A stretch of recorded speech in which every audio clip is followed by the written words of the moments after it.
Damos la bienvenida, agradecemos, estamos a breves momentos, unos segundos de iniciar esta conversación con Juan Manuel Fuertes. Es la primera vez que lo tenemos aquí en Wambra Medio Digital Comunitario. Quisiéramos darle la bienvenida justamente con la noticia que amanece Ecuador. Ayer la Asamblea Nacional da la amnistía para 286 personas. Esto en una votación que da la Asamblea Nacional, 90 votos. Llega esta propuesta para en bloque en este informe que genera la Comisión de Derechos Colectivos y Constitucionales de la Asamblea. Otorga la amnistía y serán notificadas las diferentes instancias judiciales que son competentes hacia el tema de cada uno de los casos. Hemos escuchado en semanas anteriores la postura del gobierno nacional. De hecho, hemos escuchado algunas entrevistas que usted ha dado, un tanto crítico hacia otorgar este paquete de amnistías que ha tramitado la Asamblea Nacional. Ahí existen algunos actores políticos, algunos hechos, entre otros, lo que sucedió en octubre de 2019, también temas sobre justicia indígena. ¿Cuál es su primera reacción? Bienvenido, Juan Manuel, acá a Wambra Medio Digital Comunitario sobre este otorgamiento de amnistías. Verónica, Jorge, buen día, gracias por el espacio, un saludo para la audiencia. Como hemos venido manifestando reiteradamente, la posición del gobierno no ha sido de cerrarse y negar la posibilidad de amnistiar a algunos de los ecuatorianos que están siendo materia de procesamiento en investigaciones en la Fiscalía, sino que se analice individualmente caso por caso, de tal modo que efectivamente el propósito que tiene dentro de un esquema democrático el utilizar esta herramienta propicie una reconciliación, provoque un aquietamiento de aguas turbulentas y propicie que la lucha social de ninguna manera sea un motivo de judicialización per se, pero que tampoco aquellas iniciativas que tienden no a expresar la diferencia, la discrepancia, sino más bien a desestabilizar el sistema democrático, deban ser sancionadas como corresponde. De acuerdo, pero ustedes han llamado, y en esta función que tienen el Ministerio de Gobierno, de acercar el gobierno hacia diferentes actorías sociales, han llamado a diferentes reuniones. Recordamos en diciembre se sentaron con el movimiento indígena algunas dirigentes del movimiento indígena, entre ellos el señor Leonidas Issa Salazar, que en estos momentos está recibiendo una amnistía, y meses después hablaban de justamente este actor de desestabilización democrática. Hace unas semanas se sentaron con el Frente Unitario de Trabajadores y Trabajadoras. Hablarán de desestabilización también de esta actoría. No entendemos un poco esta dinámica de sentarse, dialogar, pero luego seguir hablando de actores que desestabilizan al actual gobierno. A ver, no es del caso padecer de paranoias en esta materia, sino de actuar con absoluta seriedad. Sin lugar a dudas, desde el punto de vista de la vigencia democrática, uno no puede dejar de reconocer la legitimidad y la legalidad de quienes ostentan posiciones dirigenciales en diversas organizaciones sociales. Y no se trata tampoco de cubrir con un manto de generalidad en una acusación sobre intentos desestabilizadores. En forma puntual nosotros hemos señalado, porque tenemos la información del caso respecto de ciertos actores que no este momento, sino en forma permanente, sea por sus convicciones ideológicas o por otro tipo de compromisos políticos, buscan, le apuestan a la desestabilización. Eso, como reitero, de ninguna manera implica que toda la dirigencia social en los diversos órdenes pueda necesariamente ser acusada de conspiradora. Esto no es así. Y con respecto al Frente Unitario de Trabajadores, esperamos que efectivamente exista la posibilidad de acercar posiciones. En esto, como en cualquier materia, no puede haber verdades absolutas, y la idea democrática es de discrepar, pero también de tener la voluntad de procurar alcanzar consensos en la medida de lo que sea posible. Ha nombrado, estimado Juan Manuel, ha nombrado que tienen información de seguimiento sobre desestabilización. ¿Cuál es esta información y cuáles son los mecanismos que actualmente el gobierno tiene para el seguimiento de esta información? Porque hablamos justamente de actores contradictorios a la política del actual gobierno, movimientos, no sabemos incluso si medios de comunicación. ¿Cuál es esta información y cómo ustedes la obtienen? ¿Cuál es el mecanismo actual de seguimiento desde el gobierno para sostener la democracia? Todo gobierno en todas partes del mundo dispone de instrumentos de investigación permanente a través de los cuales es factible acceder a información que no necesariamente en todos los casos se presenta en forma pública. Por otro lado, hay evidencias que no requieren necesariamente del despliegue de un equipo de esta naturaleza. Por ejemplo, el señor Issa se ha dedicado en todos estos meses a una campaña frenética por diversas comunidades del país, planteando que el gobierno tiene una intencionalidad de privatizar el agua, y eso es una mentira absoluta. Y a partir de esa leyenda, está promoviendo una movilización masiva hacia Quito, que desde el punto de vista de expresión democrática de la sociedad, de un punto de vista, de una discrepancia, no tiene por qué ser condenada. Pero sí respecto de los móviles que quienes lideran tienen presentes y hacia los cuales se encaminan. De tal modo que, Jorge, le reitero, yo en lo personal no soy partícipe de la mediocridad política de estar todos los días viviendo con paranoia y sentirse perseguidos. No, no puede ser así. La política debe ser una actividad seria y en ese contexto de seriedad es que puedo afirmar que efectivamente existen desde algunas fuerzas políticas y de algunos dirigentes sociales la búsqueda de desestabilizar el régimen democrático.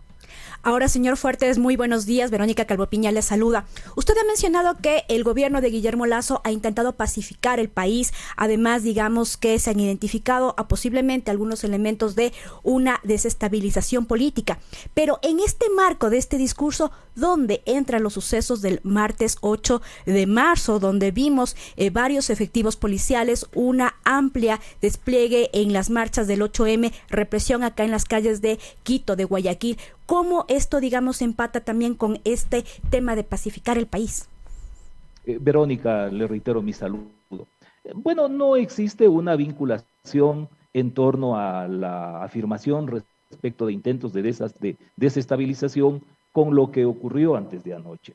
Bueno, antes de anoche hubo una expresión masiva, democrática, legítima, de un grupo de ciudadanas y de ciudadanos conmemorando el Día Internacional de la Mujer y expresando sus puntos de vista, sus rechazos a todo el sistema de violencia que se soporta, y en ese marco, considerando la magnitud numérica que se proyectaba de las manifestaciones, le corresponde a la Policía Nacional desplegar los operativos para preservar el orden.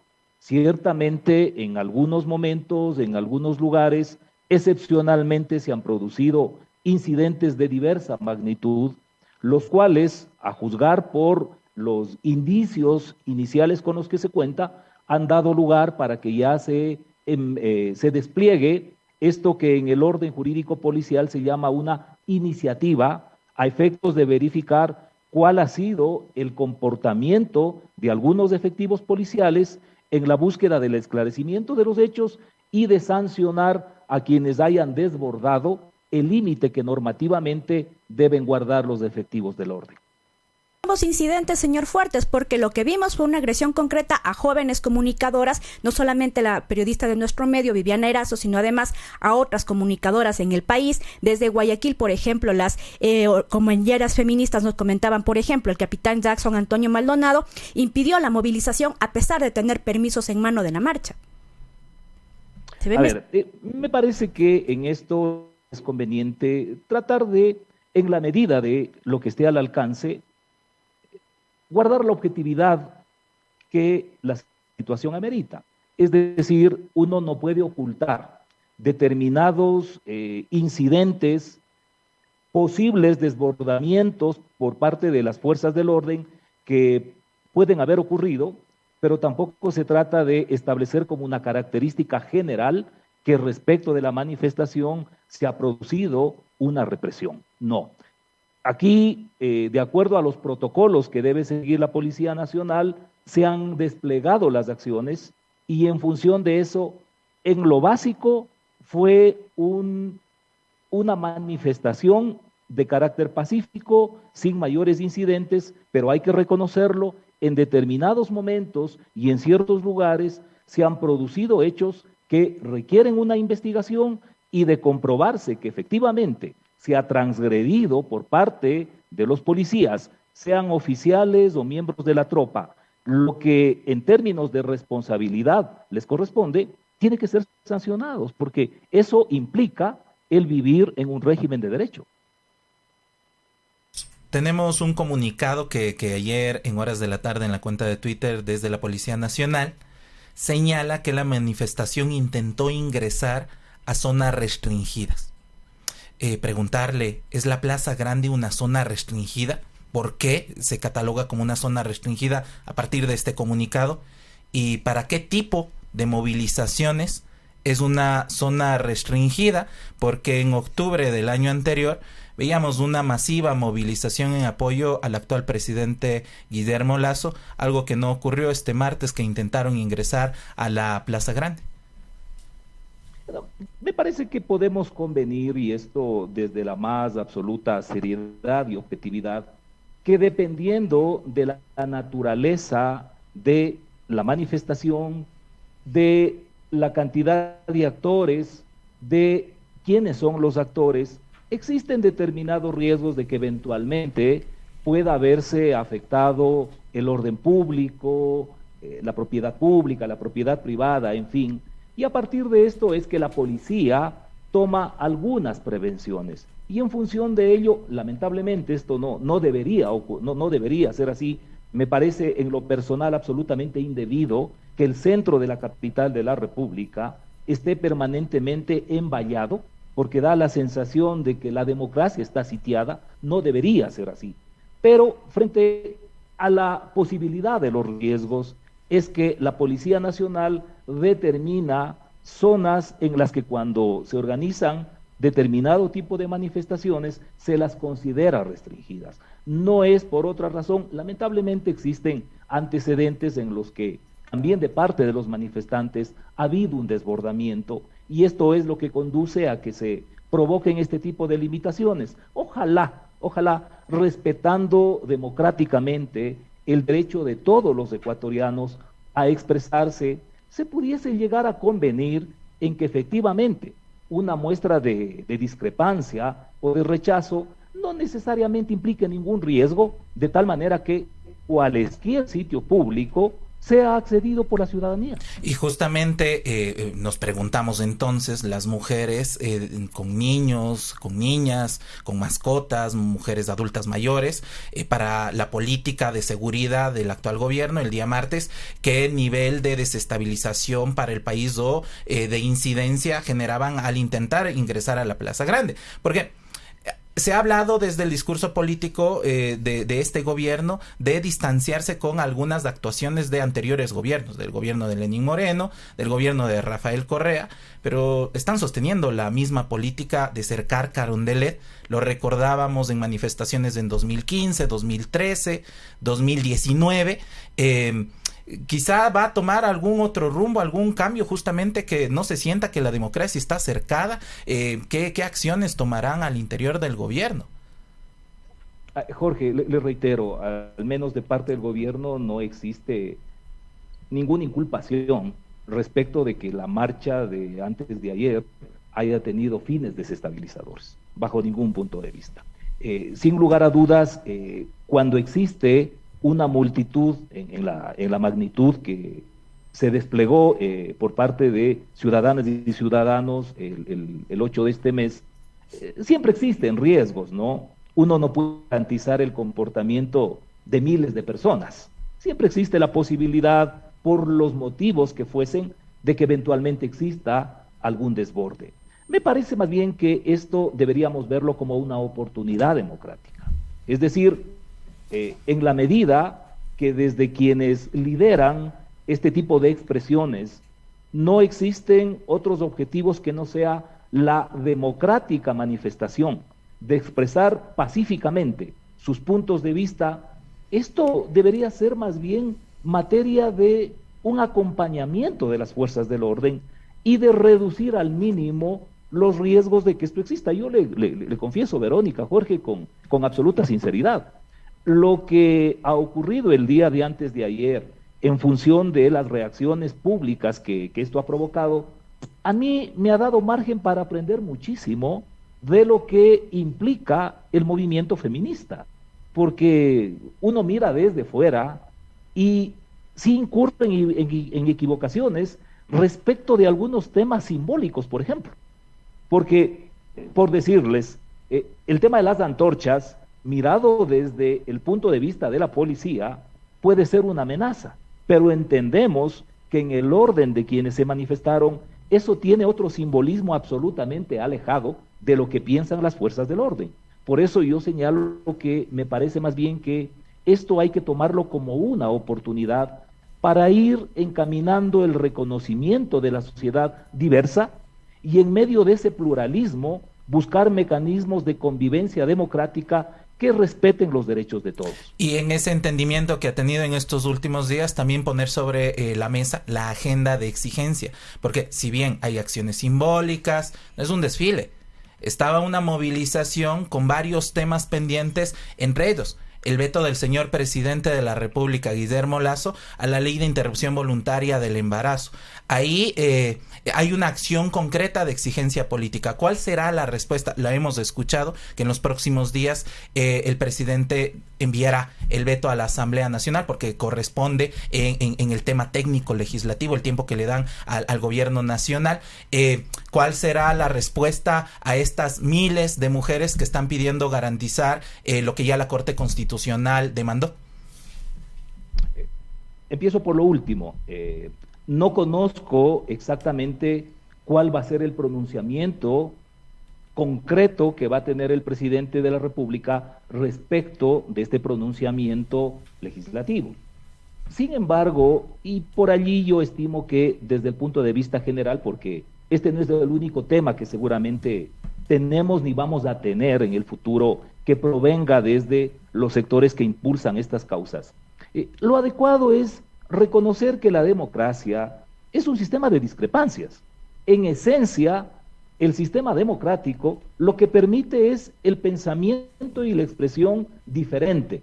Pero claro, también hay una tendencia a veces excesiva a mirar las diferencias y a provocar las distancias.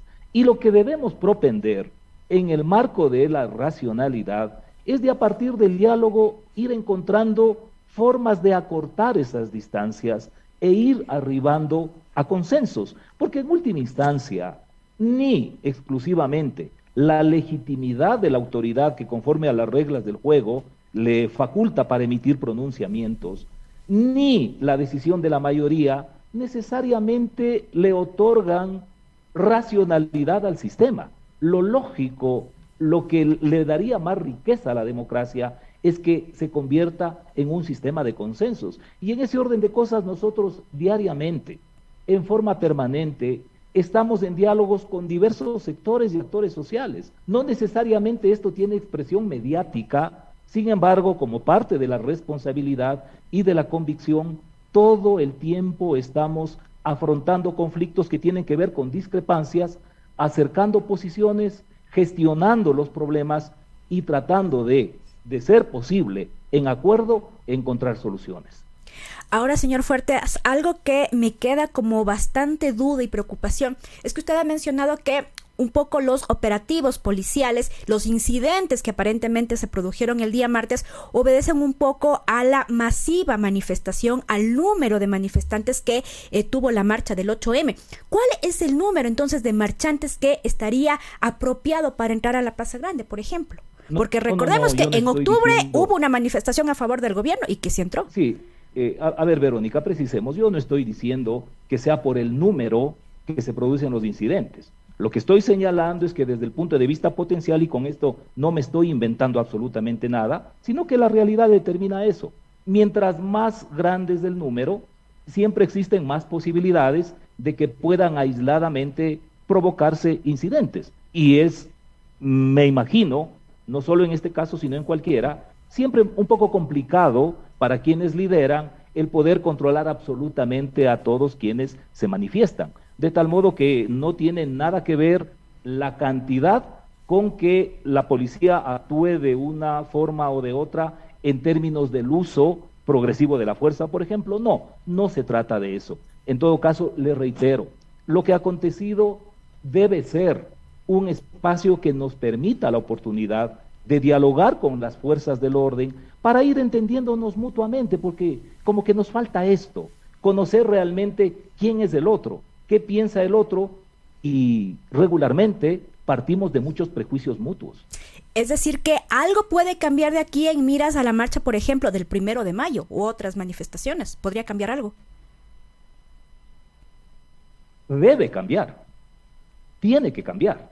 Nos comprometemos a dialogar para mutuamente encontrar las reglas de juego que nos permitan mutuamente cumplir con los objetivos que a cada uno le corresponde. A quienes quieren, con el legítimo derecho, expresar sus puntos de vista, y a quienes tienen la obligación de resguardar el orden. Quizá para cerrar, hay varios comentarios que tenemos en esta transmisión. La preocupación latente está, y nuevamente lo repito, lo que ocurrió el martes 8 de marzo, quizá es un síntoma de esta exigencia desde la agenda de los derechos de las mujeres que no se ve cumplida. Entre otros temas, y por acá me lo pone, la aplicación de la Ley de Prevención y Erradicación de Violencia de Género. Ya lo había nombrado, el veto presidencial a la ley de interrupción voluntaria del embarazo. Este tema de los plazos en la Asamblea Nacional finalmente también traslada la responsabilidad a lo que diga el Ejecutivo sobre esta normativa. El acceso al tema de educación de calidad también hacia las mujeres, y el tema laboral salarial. Algunos temas que recopilo acá en los comentarios, muchos comentarios que están siguiendo esta entrevista. ¿Cómo darán salida en estos diálogos a estos temas que son urgentes para las mujeres, y que nuevamente las manifestaciones a nivel país, porque no solo ocurrió en Quito, son un síntoma de exigencia, de inconformidad ante el gobierno, y se hicieron sentir finalmente las mujeres que estuvieron ahí, ya sea con antorchas, con saumerio, con pancartas, o con estas acciones de intentar ingresar a la Plaza Grande. Le hablan directamente al gobierno y a través de este medio a usted. ¿Cómo darán salida a estos temas? Jorge, hay que reconocer que no todos los temas tienen la misma simpleza, ni todos los temas tienen la misma complejidad. Por ejemplo, en el tema del aborto, esto no es algo que yo estoy planteando como primicia, pero hemos visto que en el mundo entero es una materia sumamente controvertida, porque tiene una cantidad de componentes, es examinado desde diversos prismas, de tal modo que, reconociendo esa complejidad, mutuamente hay que hacer esfuerzos por ese acercamiento. Hay otros temas que no tienen la misma estructura compleja, que deberían, en términos del tiempo, tener soluciones no tan dilatadamente. Lo óptimo es que efectivamente tratemos de vivir una democracia moderna en el que la política pública no sea simplemente la visión unilateral del gobierno, sino una construcción colectiva en el que, reconociéndonos como diversos, incorporemos el criterio, el pensamiento, la expectativa de los diversos, y en medio de todo ese pluralismo tratemos de mínimamente entendernos y consensuar en algo que empujemos todos en la misma dirección. Señor Fuertes, muchísimas gracias por esta entrevista. Sin embargo, me queda como el sinsabor de que la policía no haya podido admitir que hubo una agresión a las mujeres, que se siga llamando incidentes a lo que pasó finalmente con compañeras comunicadoras, con otras mujeres en la marcha. Esperaríamos al menos tener una reacción más fuerte por parte del gobierno en este sentido. Verónica, la policía ha iniciado lo que le corresponde institucionalmente, sin que medie denuncia ni nada, ya ha procedido a lo que en la terminología normativa que ellos utilizan es la iniciativa, que es la indagación sobre estos hechos, de tal modo que no es que ha habido impavidez ni mucho menos, sino que se está actuando como institucionalmente corresponde, siguiendo los principios constitucionales y legales que rigen sobre estos particulares. Bueno, esperemos entonces resultados de esa investigación, señor Fuertes. Muchísimas gracias. Gracias, Verónica y Jorge.